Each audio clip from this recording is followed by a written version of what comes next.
Good morning. Good morning. Welcome or welcome back to Bookeemonsters. My name is PK. It is Monday again. It is Monday, September the 29th. We're here to look at the new releases that are published this week.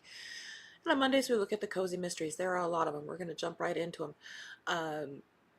Quick announcements. I don't have any sprints tonight. I don't do them on Monday night. Our next sprints are tomorrow night, Tuesday night at 8 p.m. Eastern. On Wednesday, we'll be looking at the crime fiction and thrillers, and on Friday, we'll be looking at the rest of the cozy mysteries. As I say, there are a lot. There's 53 of them, and I've probably missed some. First up, a new one by Leslie Meyer, and this is actually a new series by her. This is called A Matter of Pedigree.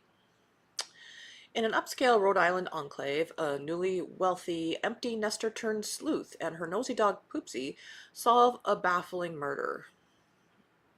Carol Capobianco has always counted her blessings, but it's even more fun now that she and her husband Frank are finally making serious money thanks to Frank's newly patented bye-bye toilet.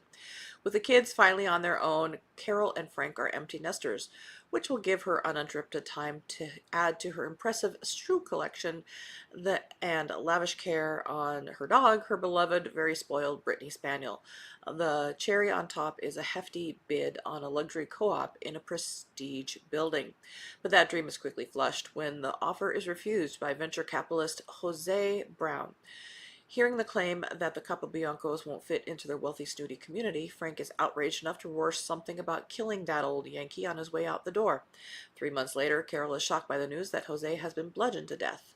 When Carol learns Jose was one of the backers of a big new construction project for which Frank's company has also been contracted, she's worried, and that worry grows with every new twist in the case that's discovered.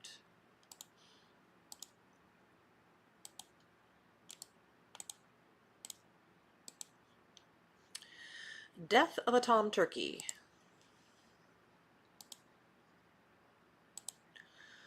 by Lee Hollis, 18th in the Haley Powell Food and Cocktails Mysteries. The relationships between bad-tempered Tom Farley and his neighbors are as bitter as a bowl of raw cranberries, but would one of them have taken it far enough to replace Birdshot with a real bullet and make him a target at a shooting competition? That's what the injured turkey farmer is claiming from his hospital bed in between terrorizing the nurses, and he insists it's because a property developer is looking to buy them all out for big money, but Tom says he was born on that land and he intends to die on it. Sadly, that happens sooner than he expects. Now, an inquisitive Haley has a cornucopia of suspects to consider, from an agoraphobic therapist to an ex-army sniper, while also preparing for Thanksgiving. But with the strange twists and dark secrets still to be revealed, this case will not be as easy as pie. Includes delectable recipes from Haley's kitchen.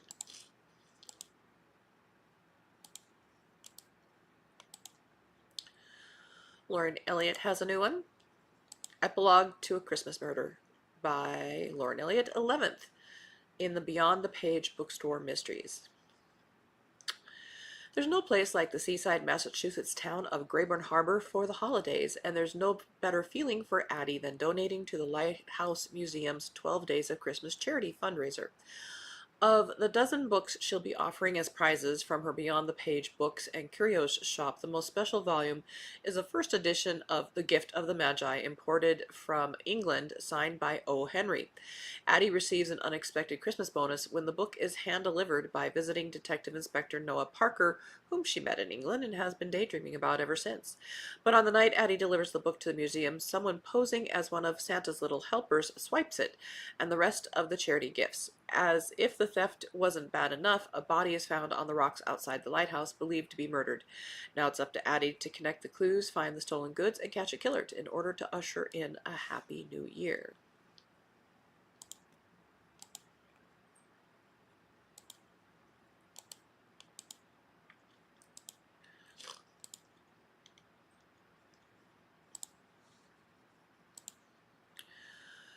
Murder at Somerset House by Andrea Penrose, 9th in the Rexford and Sloane Mysteries. I highly recommend this series.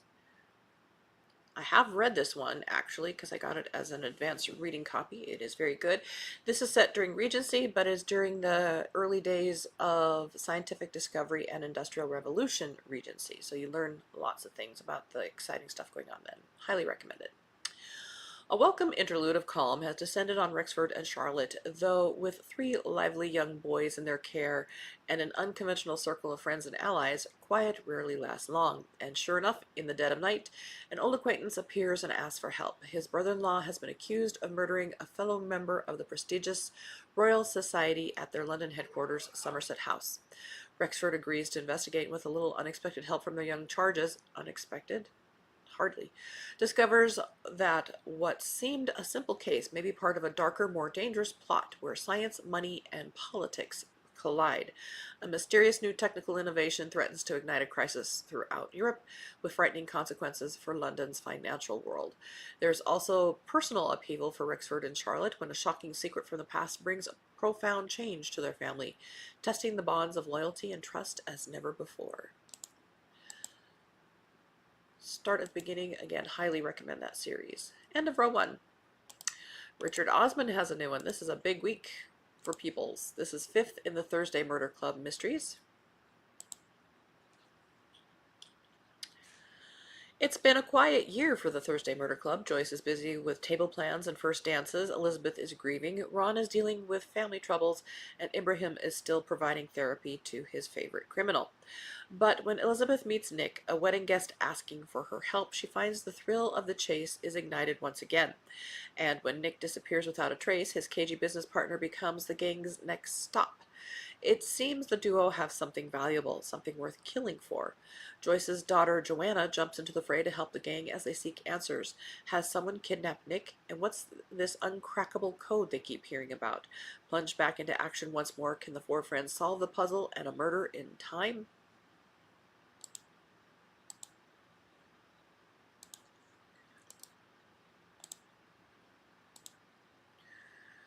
Catherine Lloyd has a new one, 4th in the Miss Morton Mysteries. This is Miss Morton and the Missing Heir.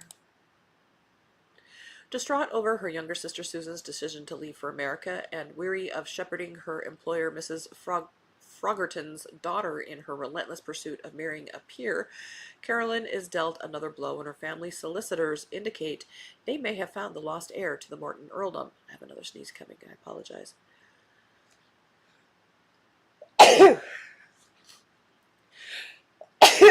Excuse me. Possible heir Thomas, his mother Mrs. Scutton, and her widowed daughter Mary all descend on Mrs. Froggerton's home on Half Moon Street. The air inside the house is soon thick with family tension and the near palpable presence of avarice. But things go from tense to tragic following the appearance of Mary's dead husband, very much alive and recently released from debtor's prison. Unseen by Carolyn and Mrs. Froggerton, a fight breaks out upstairs, leaving Mary fatally stabbed and her mother wounded. The manhunt is on for Mary's husband, led by Inspector Ross, but both Carolyn and Mrs. Froggerton begin to suspect that all is not as it seems. The Scuttons have brought more trouble into the home. They may be harboring secrets that could put Carolyn and Mrs. Froggerton's very lives at risk. Oops. Wrong, will you please? Thank you.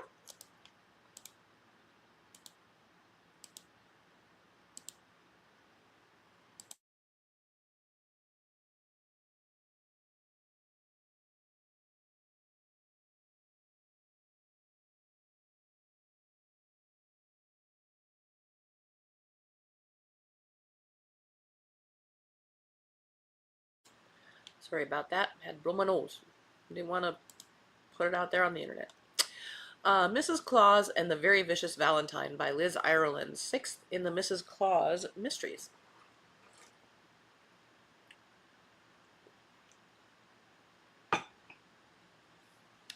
It's the wedding of the winter. Claire and Jake and April and Juniper will be bridesmaids. Everyone's feeling the love. Even the reindeer who pull April's sleigh are feeling the Valentine's vibes. Both Wobbler and Cannonball fancy Flouncy, a doe from the Vixen herd. As for April, of course, she couldn't be happier being married to Nick, aka the Santa Claus. But now that they're no longer newlyweds, has their romance been a bit backburnered? Is that a word?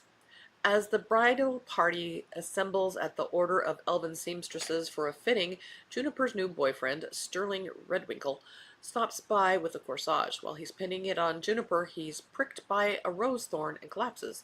Though he's rushed to the Santaland infirmary, he dies within hours. It turns out the thorns were covered in deadly poison. But who was the killer's target, Sweet Sterling or the now heartbroken bridesmaid? With Ivy the florist immediately the chief suspect, even being called Poison Ivy by naughty gossipers, it's up to Mrs. Claus to uncover the North Pole poisoner in time to salvage Claire and Jake's wedding at Castle Kringle.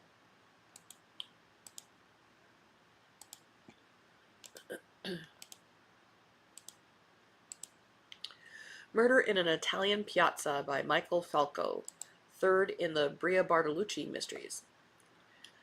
After solving a couple of murders, Bria is now known in the village as the Italian Miss Marple, which could cause problems in her budding romance with the local police chief. But for now, all of Positano is abuzz with homecoming of a star now that Carlotta Incantaro, a famous opera diva, is coming out of retirement to make one last public appearance. Not all the locals are happy about Carlotta's return, and Bria soon begins to hear stories about the singer's petty past. She destroyed one woman's music career and tried to sabotage her rival's chances in a beauty pageant. With Carlotta staying at her bed and breakfast, Bria learns firsthand just how high maintenance and demanding the woman can be. Even though Carlotta's loyal pianist tries his best to smooth things over by blaming her nerves on her daughter's upcoming wedding to a former soccer player, Bria senses something is terribly wrong. And once again, Bria's right. Carlotta's swan song is just the beginning of the drama. After the performance, a dead body is found in the piazza. Bria is quickly drawn into a tragedy worthy of any opera, uncovering a family's darkest secrets and deadly passions. End of that row. Amanda Flower has a new one. Told you, it's a big week. Natural Barn Killer, fifth in the Farm to Table mysteries.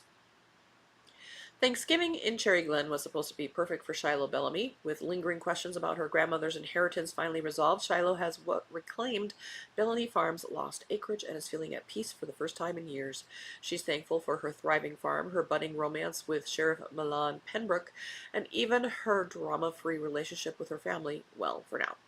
But the holiday feast takes a sinister turn when Shiloh's mischief-loving pug, Huckleberry, spooks the chickens and uncovers something far darker than buried treasure, human remains.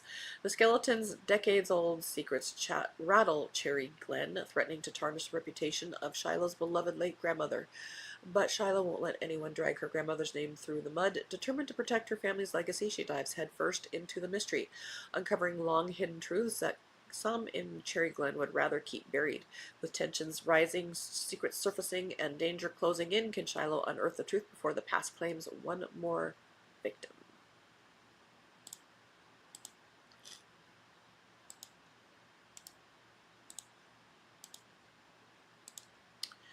Camera Confections and a Corpse by L.B. Dayton, third in the Cat Calloway Cozy Mysteries.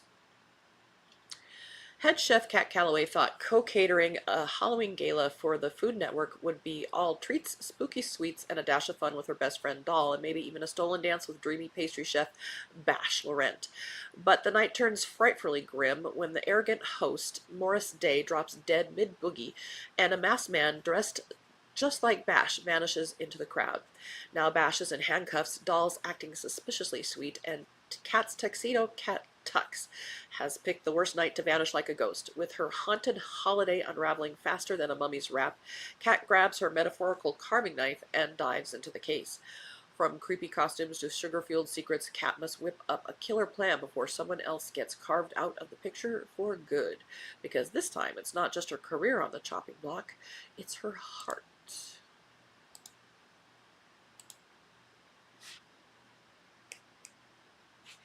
Kyo no Licking. Forgotten Letters by Diane Harmon, 17th in the Ozarks Cozy Mystery Series. In the quiet town of Clover, Missouri, some secrets are worth killing for. When beloved mailman Art Art Henley is found murdered in his own home. Antique shop owner and amateur sleuth Della Fox is drawn into another deadly mystery. Art's house has been ransacked and his personal letters scattered like confetti, but what was the killer desperately searching for? The answer lies hidden in Art's basement. 2 unopened letters from Lydia Bland, the young woman who vanished from Clover decades ago.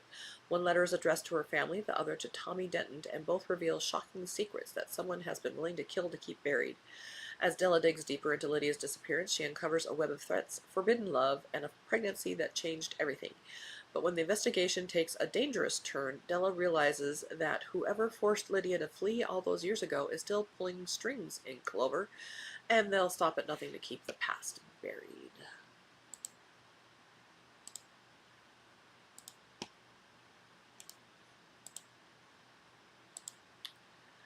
The Campsite Cadaver by Tyler Rhodes, first in Max's Campsite Mysteries.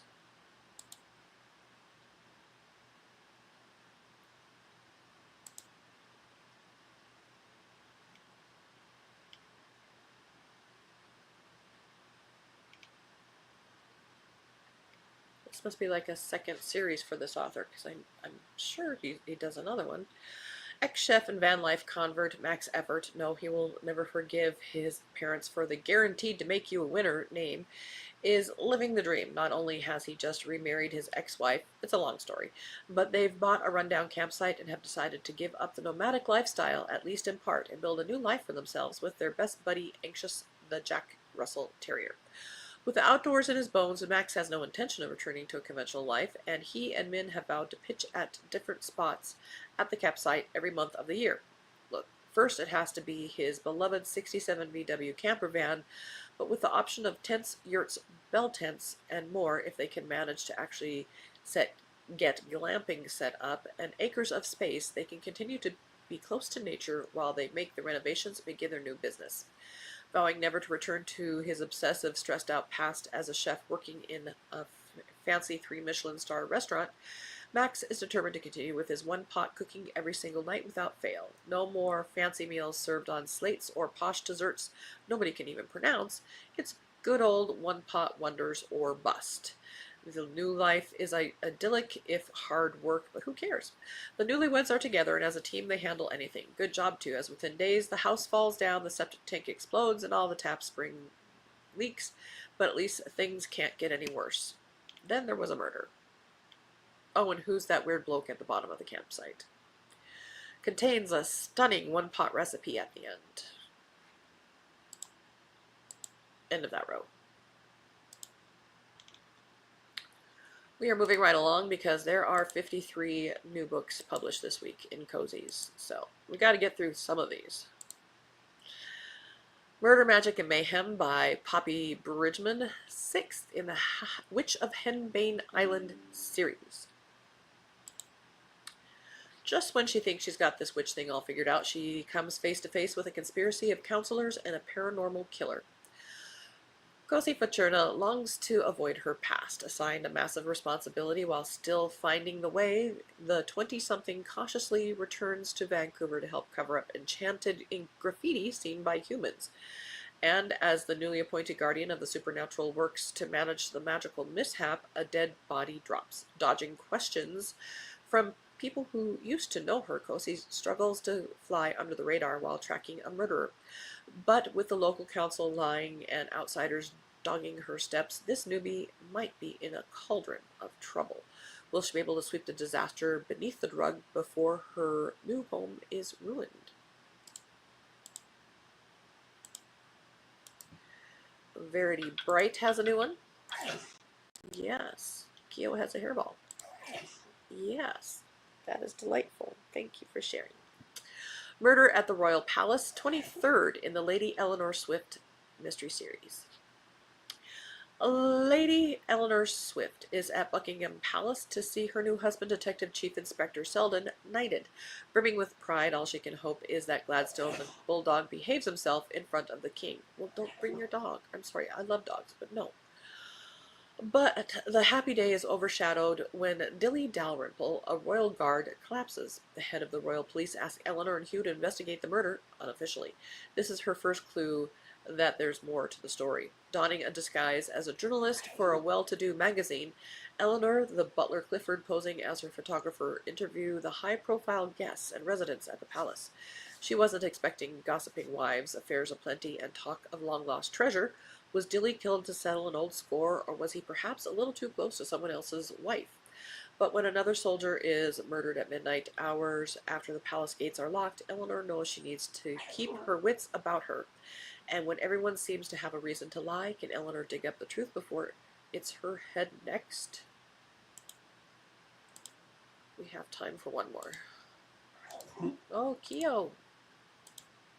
Get a drink of water, baby. Dead Silence by Elizabeth Spann Craig. 13th in the Village Library Mysteries. When the show must go on, someone's willing to kill for an encore. Whitby's 4th of July celebration should be the perfect small-town spectacle. Patriotic floats, community theater performances, and librarian Ann Beckett serving as Grand Marshal with the best seat in the house. But the holiday festivities take a deadly turn when the theater director is found murdered, and the show that was meant to bring the community together becomes the backdrop for secrets someone will kill to protect. As Anne and her fiancé, newspaper editor Grayson Phillips, dig into the victim's first final days, they discover that Whitby's close-knit theater community harbors more drama offstage than on. With a cast full of suspects, from bitter ex-fiancés to resentful family members, Anne must navigate small-town loyalties and wounded egos to unmask a killer. Alright, let's do one more quick one so we can end on the row. The Body in the Belfry by Allison Henderson, 3rd in the Izzy Monroe Mysteries. When insurance investigator turned photographer Izzy Monroe finds a vintage brooch tucked behind the sofa cushions in the cottage she inherited from her great-aunt in picturesque Carmel by the Sea, she never suspects the little pin will precipitate a cascade of events that culminate in the discovery of the body of a prominent local jeweler hanging from the bell tower of the historical Carmel Mission. Suspects abound from the victim's widow and stepdaughter to a trio of shady jewelers known informally as the Cartel. The police are stumped, so Izzy's boyfriend, an investigator with the DA's office, enlists her aid as a volunteer consultant. With the help of trusty friends and 3 cheerful garden gnomes, Izzy uncovers secrets no one could have imagined. But when confronted by the killer, she must rely on quick thinking and her indomitable Bernese cat, Bogart, to survive. Alright, that is all we have time for today. We will do the rest of the Cozy Mysteries on Friday, probably as drive-bys, because there are so many. Again, Wednesday we'll be looking at crime fiction and thrillers. Our next sprints are tomorrow night at 8 p.m. Eastern. We do every Tuesday and Thursday evening and Saturday afternoon. Hope you have a good Monday. And as the banner says here, don't be a bookworm, be a bookie monster. Nom nom nom. Have a good day and God bless.